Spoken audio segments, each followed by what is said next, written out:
Hello दोस्तों, कैसे हो आप लोग। मैं आपका होस्ट एंड दोस्त उम्मीद करता हूँ अच्छे होंगे, स्वस्थ होंगे, व्यस्त होंगे और मस्त होंगे। तो चलिए वीडियो को शुरू करते हैं। और उससे पहले मैं बता दूं, चैनल को सब्सक्राइब कर लें और अंत में वीडियो अच्छा लगे तो लाइक कर दें, इसको अपने दोस्तों के साथ शेयर भी कर लें। ये वीडियो में मैं प्रीवियस ईयर का क्वेश्चंस करवाने वाला हूँ। और अगर आपने थ्योरी नहीं पढ़ा तो कोई बात नहीं, मैं यहाँ थ्योरी ट्रिक्स याद रखने का और क्वेश्चन से रिलेटेड क्वेश्चंस साथ साथ में करवाने वाला हूँ, ताकि पूरा सिलेबस कंप्लीट हो जाए। हेलो दोस्तों, तो आज जो क्वेश्चंस करने वाले हैं वो कुछ इस तरह से है। किस वैज्ञानिक को प्रकाश संश्लेषण पर कार्य करने के लिए नोबेल पुरस्कार मिला था? प्रकाश संश्लेषण फोटोसिंथेसिस रिएक्शंस क्या होता है, इसके बारे में डिटेल्स में जानेंगे। क्या बेनिफिट्स होता है उससे हम लोगों को। किस पदार्थ के संचय से मांसपेशियों में थकावट होती है, मांसपेशियों में जो थकावट होती है दौड़ने के बाद वो क्यों होता है, इसके कारण जानेंगे। किन रुधिर कोशिकाओं के मदद से रोगों को प्रतिरोध पैदा होती है। जो WBC होता है, ये जो हम लोग का बॉडी में जो एंटीबॉडी उत्पन्न होता है, पैदा होता है, उसका क्या काम है, कैसे होता है, वो सब के बारे में डिटेल्स में जानेंगे। लिम्फोसाइट्स के बारे में डिटेल्स में जानेंगे। मनुष्य में लाल रक्त कोशिकाएं, मतलब जो WBC होता है वो कहाँ क्रिएट होता है, मतलब कहाँ बनता है, कहाँ पर जाके खत्म होता है, उसके बारे में जानेंगे। WBC होता क्या है, काम क्या है, ये सब जानेंगे हम लोग। सीरा रक्त को ऑक्सीजन के लिए फेफड़ों तक किसके द्वारा ले जाया जाता है? सीरा जो रक्त को, सीरा और धमनी जो रक्त को ले जाता है फेफड़ा में और हार्ट से other part of the body, वो कैसे ले जाता है, किसके कारण और किस तरह से संचार होता है इसमें, इसके बारे में हम लोग डिटेल्स में जानेंगे। ठीक है दोस्तों। तो और अगला स्लाइड में हम लोग क्वेश्चंस कुछ इस तरह से है। मनुष्य का पाचन क्रिया कहाँ से प्रारंभ होती है? ये तो सभी जानते हैं, मुख से। कैसे होता है, क्यों होता है, इसके बारे में डिटेल्स में हम लोग जानेंगे। सिराओं द्वारा कौन सा रक्त प्रवाहित होता है? सिराओं और वेन्स जो बॉडी में होता है, धमनी और सिराएं, उसमें कौन सा रक्त फ्लो होता है, इसके बारे में हम लोग जानेंगे। और याद रखने का ट्रिक्स जानेंगे, डिटेल्स कॉन्सेप्ट समझेंगे। कौन सा विटामिन जल में घुलनशील है? कुछ विटामिन जल में वाटर सॉल्युबल होता है और कुछ क्या होता है, ऑयल सॉल्युबल होता है, ठीक है, फैट सॉल्युबल होता है। तो उसके बारे में जानेंगे, उसको याद रखने का ट्रिक्स जानेंगे हम लोग, याद कैसे रख सकते हैं इसको, बार बार पूछे जाने वाले क्वेश्चन से। सोडियम का पोटेशियम का कार्य क्या होता है हमारा बॉडी में, वो हम लोग समझेंगे इसमें, ठीक है। और उसके बाद क्या है, एनिलिडा ग्रुप, ऑर्थोपोडा ग्रुप में कौन कौन से जानवर आते हैं, मोलस्का ग्रुप, ये सब ग्रुप क्या होते हैं, इसको उसको समझेंगे हम लोग डिटेल्स में, कौन सा ग्रुप में क्या आते हैं, इसको याद कैसे रखेंगे हम लोग, इसको याद रखने का ट्रिक्स समझेंगे। काइनोडर्मेटा संघ क्या होता है, इसके बारे में जानेंगे हम लोग। ठीक है दोस्तों, तो ये सब क्वेश्चंस जो है इसके बारे में हम लोग डिटेल्स में एक्सप्लेनेशन करने वाले हैं आगे वीडियो में। तो बने रहे वीडियो के लास्ट तक और समझिए कि साइंस को पूरा डिटेल्स में कैसे समझें, ताकि जो क्वेश्चंस आते हैं घुमा के इधर से उधर से, वो इन्हीं में से आते हैं। तो इसको डिटेल्स में पढ़ लेंगे हम लोग। चलिए दोस्तों तो चलिए क्वेश्चंस को लेते हैं। और सबसे पहला क्वेश्चन है, किस वैज्ञानिक को प्रकाश संश्लेषण पर कार्य करने के लिए नोबेल पुरस्कार मिला था? तो ये दोस्तों मेल्विन और कैल्विन को मिला था। तो प्रकाश संश्लेषण की क्रिया क्या होती है? तो फोटोसिंथेसिस रिएक्शंस जो होती है दोस्तों, वो क्या होता है ना कि जो हरा जो पेड़ पौधा का पत्ता होता है वो एक पिगमेंट के कारण होता है, जिसका नाम क्या है, क्लोरोफिल, हरित लवक। और हरित लवक जो है उसके प्रेजेंस में जब सनलाइट कार्बन डाइऑक्साइड और वाटर से रिएक्शंस करता है, मतलब CO2 और वाटर से जब रिएक्शन करता है तो ये क्या बनाता है, ये ग्लूकोज बनाता है। क्या बनाता है, ये ग्लूकोज बनाता है, C6H12O6, ठीक है। और ये ऑक्सीजन रिलीज करता है। जो ऑक्सीजन क्या करता है, हम लोग इनहेल करते हैं, जैसे ये कर रहा है इनहेल। तो ये ऑक्सीजन हम लोग के लिए इनहेल करने के लिए हो जाता है। और ग्लूकोज क्या होता है, ये पेड़ पौधों का जो ग्रोथ होता है उसके कारण होता है। कुछ बचता है जो फ्रूट्स का निर्माण करता है, जो हम लोग यूज कर लेते हैं बाद में। तो इस जो क्रिया होता है इसको हम लोग जो रिएक्शंस को क्या बोलते हैं, फोटोसिंथेसिस रिएक्शंस। तो उम्मीद है कि ये क्लियर हो गया होगा और हम लोग आगे बढ़ते हैं, दूसरा क्वेश्चन को लेते हैं। ठीक है दोस्तों। तो चलिए दोस्तों, नेक्स्ट क्वेश्चन ये कहता है कि किस पदार्थ के संचय से मांसपेशियों में थकावट पैदा होता है? जब हम लोग दौड़ते हैं दोस्तों तो कुछ देर के बाद क्या होता है कि हम लोग को मांसपेशियों में दर्द होना शुरू होता है।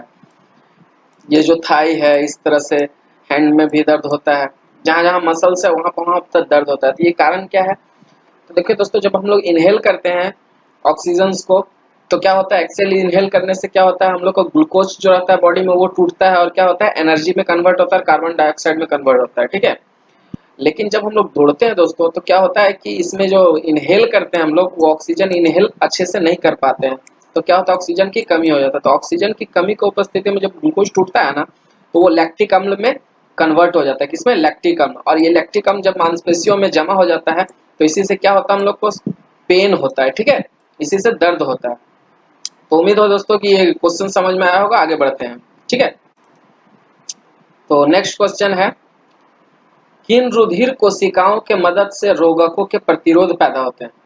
देखिए दोस्तों, रोगकों के प्रतिरोध क्या होते हैं, ये एंटीबॉडीज के बारे में बात कर रहा है, ठीक है।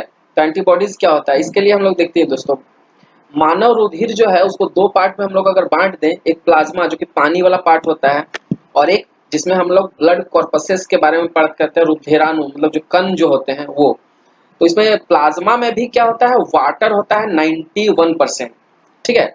और बाकी का जो बच गया 9% वो कुछ इस तरह से एंटीबॉडीज वगैरह होते हैं। और ये ब्लड कॉर्पसेस के अंदर जो है वो मुख्यतः तीन तरह के ब्लड सेल्स पाए जाते हैं, प्लेटलेट्स और लाल रुधिर कोशिका डब्ल्यूबीसी जो जिसको आरबीसी बोलते हैं, और श्वेत रक्त कणिकाएं जिसको डब्ल्यूबीसी बोलते हैं। ये प्लेटलेट्स ही दोस्तों जो होता है, जो ब्लड क्लॉटिंग करने में, ब्लड का थक्का जमने में काम आता है, ठीक है। और आरबीसी, आरबीसी के ऊपर ही दोस्तों होता है एंटीजन, जिससे बॉडी में ब्लड का ग्रुप डिसाइड होता है। एंटीजन ए रहा तो ब्लड ग्रुप ए, बी रहा तो ब्लड ग्रुप बी, और इसी के हिसाब से इसका अपोजिट में एंटीबॉडीज हम लोग को बॉडी में उपस्थित होता है। जैसे कि हम लोग को ब्लड ग्रुप ए है तो एंटीबॉडी बी उत्पन्न होगा, और जब बी टाइप का ब्लड ग्रुप आएगा तो क्लॉट कर जाएगा और कोलाइड कर जाएगा, तो क्या होगा, आदमी का डेथ हो सकता है। इसीलिए सेम ब्लड ग्रुप चढ़ाया जाता है, यही कारण है। तो यहाँ पर बोल रहा है कि ये जो प्रतिरोध मतलब जो होता है, जो एंटीबॉडीज डेवलप होता है, किसके कारण होता है। तो दोस्तों इसका देखिए बताता हूं मैं। ये जो सफेद रक्त कणिकाएं जो है, श्वेत रक्त डब्ल्यूबीसी कणिकाएं जो है, ये क्या होता है, इसके अंदर बहुत सारे पार्ट होते हैं, जिसमें से एक है लिम्फोसाइट, टी लिम्फोसाइट, लिम्फोसाइट, ये सब होते हैं। तो जो लिम्फोसाइट जो सेल्स होता है, उसी के कारण क्या होता है, हम लोग को एंटीबॉडी डेवलप होता है, जिसके कारण हम लोग के शरीर में किसी भी रोग के लिए प्रतिरोध पैदा होता है, ठीक है। इसको लसिकानु हिंदी में कहते हैं और इंग्लिश में लिम्फोसाइट।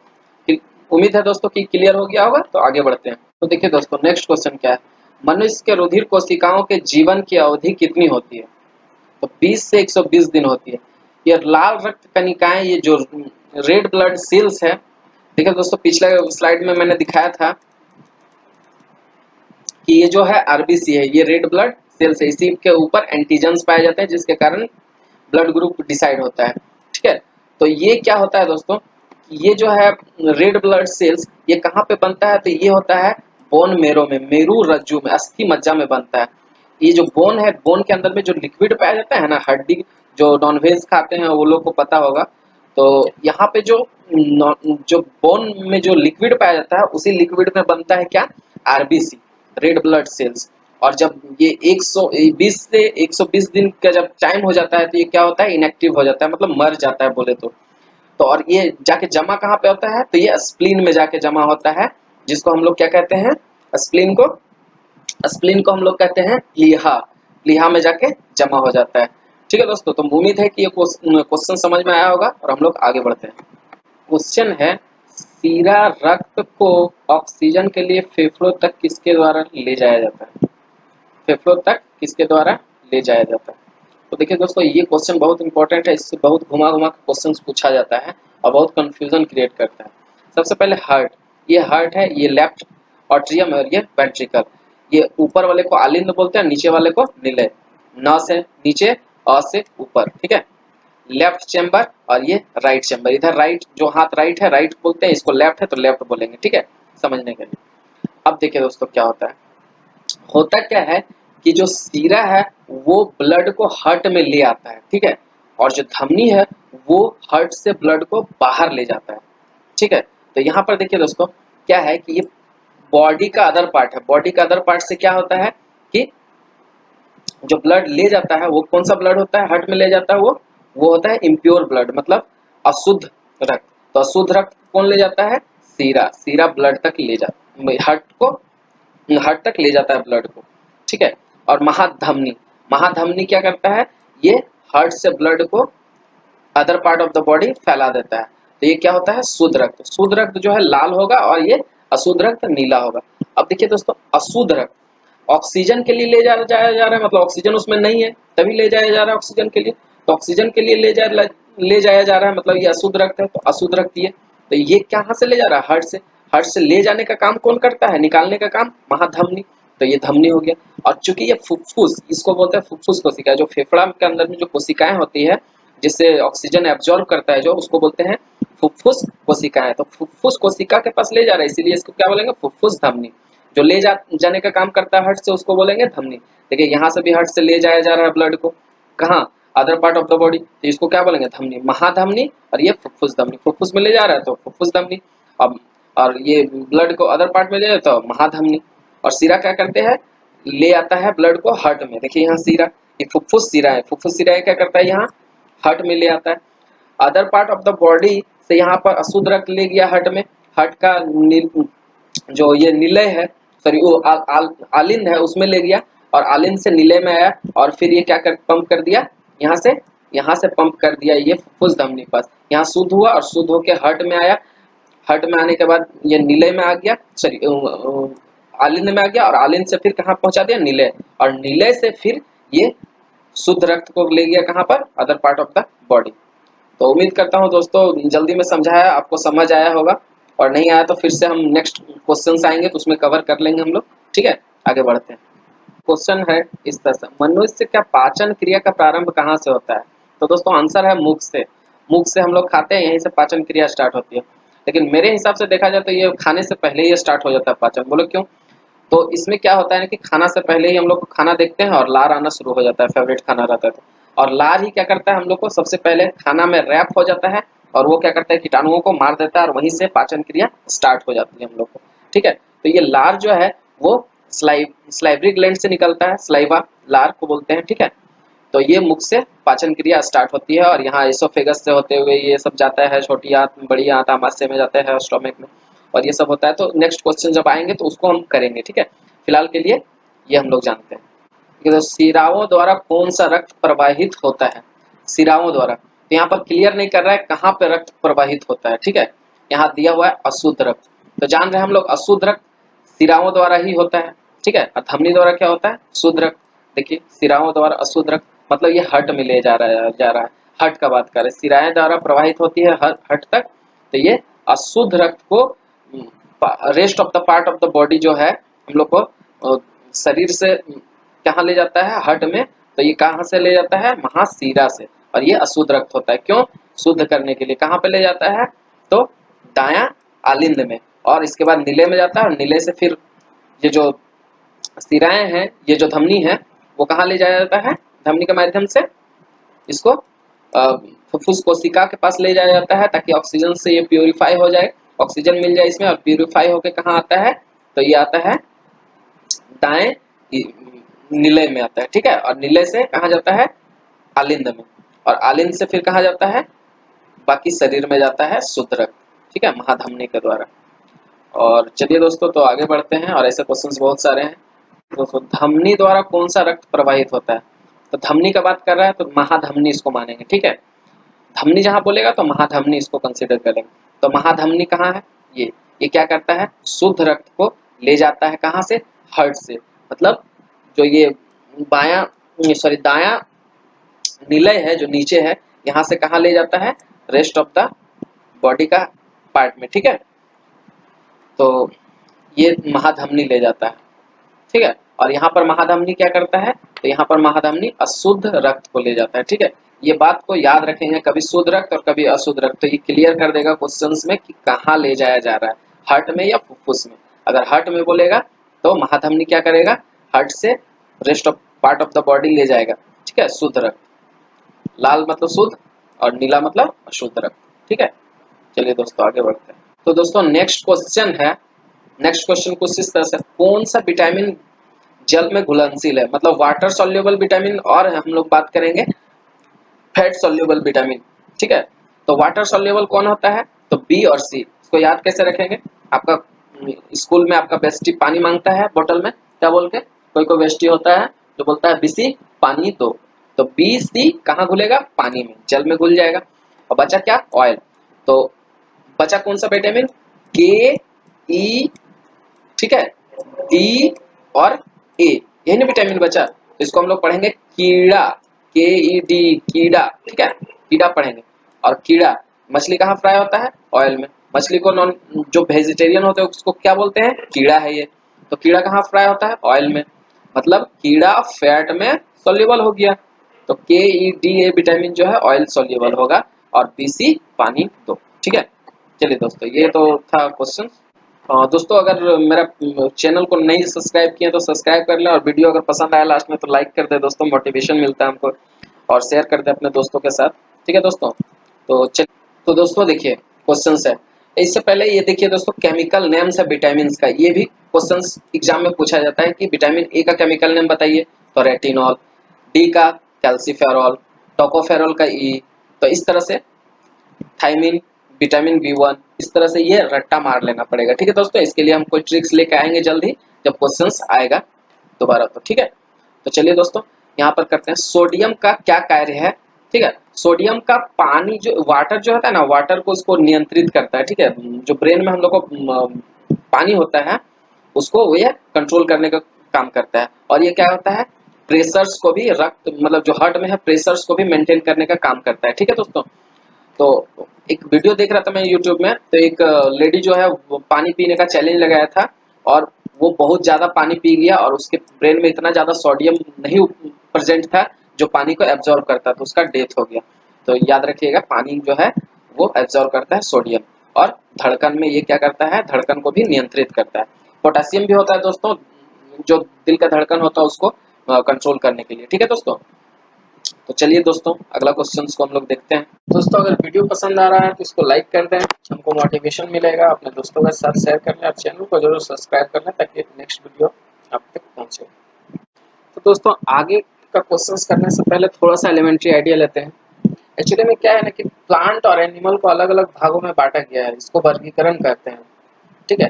तो प्लांट्स का तो अलग बात है, एनिमल्स में क्या है कि एनिमल्स को भी अलग अलग ग्रुप में रखा गया है, जैसा कैरेक्टरिस्टिक्स है, जैसा उसका गुण है, उसका लक्षण है, उस हिसाब से उसको अलग अलग ग्रुप में रखा गया है।